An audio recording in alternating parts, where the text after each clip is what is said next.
Hey everybody, this is Deadwinter Dead with another Battlefield 4 video for you. First things first, before we get on to this gameplay, I am recording this in the early morning hours of October 31st, 2014. That is Halloween, so for those of you that celebrate Halloween, a happy Halloween to all of you. I'm excited about it. This is I get to take my son out trick-or-treating and just do kind of the family Halloween thing with a little kid. My daughter's still way too young to understand what the heck's going on. She's only about 6 weeks old at this point. But my son is 4. He just turned 4 in October, and he's gonna have a blast. He knows exactly what he's gonna be for Halloween, and he knows that he's gonna get a crap ton of candy, and then I'm gonna have to deal with some insane kid for the next couple of days as he just devours his candy. But anyway, on to the gameplay. As you can see, this is Caspian Border Rush Attack. This is post-patch. This was recorded a couple of days ago. I played about 6 or 7 Rush matches and just had a blast. For many of you, you guys know that I love Rush. I'm a huge Rush fanatic, and I'm so excited that Rush has kind of made a comeback. And what this video is going to kind of be, it's just kind of sort of going to be me walking you through how I was able to be so successful in this round. I actually ended up, I think I ended up taking the top of the leaderboard, and on our team winning. And this is literally my first life here. I spawned in, and I saw that the team was kind of getting bogged down, and I immediately just went PTFO, gung-ho, and started taking down bad guys, and started, more importantly, taking down MCOMs. So right here, as you can see, we have destroyed both MCOMs on the first set of MCOMs. I moved up against this wall. There's a lot of good cover here. We don't have to worry about tanks. Tanks are actually funneled through the gates that are behind me, so we've got plenty of engineers who can set up mines, who can fire rockets. Once the time is right, it's actually a very, very long run between this set of MCOMs and the next set. In fact, all of the MCOMs are spaced apart unusually far in this map. I don't know if they are really any further than any other set of MCOMs in any other map, or if it's because you have to traverse, these hills and through these forest areas before you actually get to your objectives. It just seems like a far trek for you to have to move between the MCOMs. So my advice to you would be, if you don't have to move on foot, don't move on foot. I unfortunately missed a bunch of rides, so I had to actually move on foot. As you can see, I'm moving up here to what would normally be, I believe, the D flag on Conquest. I'm using these rocks and these little grass paths to kind of cover my route. I don't want to take fire from tanks or snipers that may happen to be on that hill. And what you're also going to see is me drop down into this riverbed and again try to use rocks and cover and speed. Now that the player movement speed has been upped, or at least there's no physics effect on your player anymore. You reach top speed much quicker than you did.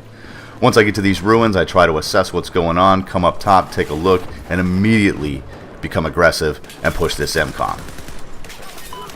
I get the arm, and now it's time to pull back, because what a good tactic is for tanks is to start firing shells into that little cubby. So the best thing you can do is try to get out of that area. Be aware that you can hear the enemy disarm the MCOM, but try to get out of that area so you're not caught off guard by explosives and by those close quarter areas. Because remember, even if you're not hit directly with a piece of explosive ordnance, the splash damage will do damage to you, and it may take 1 or 2 bullets to take you down, or the splash damage could kill you altogether. So you want to kind of stay near this area. The other thing you don't want to do is you don't want to blow a lot of your cover. I know it's tempting to start firing rockets and start chucking grenades at bad guys to try to clear them out of these little kind of spider holes, but you don't want to blow up all your cover either. You want to save some of that cover so that when you do finally get the arm on the MCOM, you do have something protecting you from enemy fire. Now the MCOM is armed again, so we're going to try to move back up and make sure that we can protect it and hold on to it. But instantly it gets defused. And as you can see here, we do have a piece of armor here. He's helping us clear out the bad guys, but these guys are just tenacious. They keep coming back in and disarming these MCOMs. At this point, I realize that once we do finally take this MCOM, because we will, the enemy is going to pull back, they're going to come together, and they're going to defend the second MCOM, the Alpha MCOM, which is just kind of in front of me here. they're going to defend it, and it's going to make it a heck of a lot harder because instead of having your forces split, they're now consolidated defending one single objective. So I'm going to move over, and I'm going to try to take this second MCOM. Right here, I know there's a lot of bad guys in these buildings. They're probably not sure where I'm at, but I'm not using a suppressed weapon, which is usually what I do for these rounds. I wanted to play with the 240 Bravo. I like the loud chug chug chug of the Bravo, so I threw a compensator on there, and I was just having a blast. Although I will admit, a suppressor would have been much more effective. It would have kept me off the minimap, and I would have been able to fire a lot more rounds downrange and take a lot more pot shots at people, as opposed to making sure that I had a shot that was going to result in a kill. So we've armed this MCOM. There is a piece of armor nearby trying to get the kill, but he fails to move up. He fails to actually move up and be effective. The enemy fails to move up and be effective. This isn't all me. I'm just the guy getting the arms. The real hero, especially of this set of MCOMs, is the guy in that tank. He was the one who was holding things down.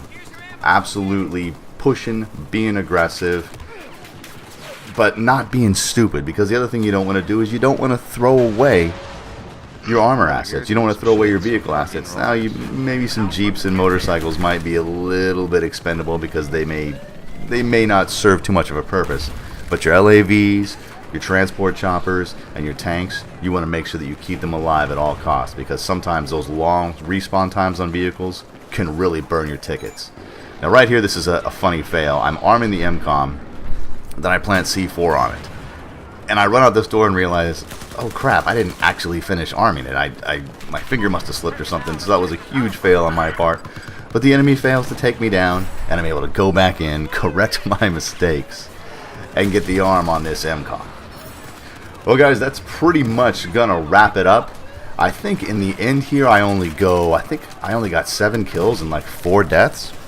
So it wasn't really beast mode gameplay, but as you can see here, I pushed and pushed and pushed, played the objective, never let up, was constantly aggressive, but wasn't too stupid, because if you're too stupid and if you're over aggressive and you throw away your life as an attacker on Rush, you just burn through your tickets.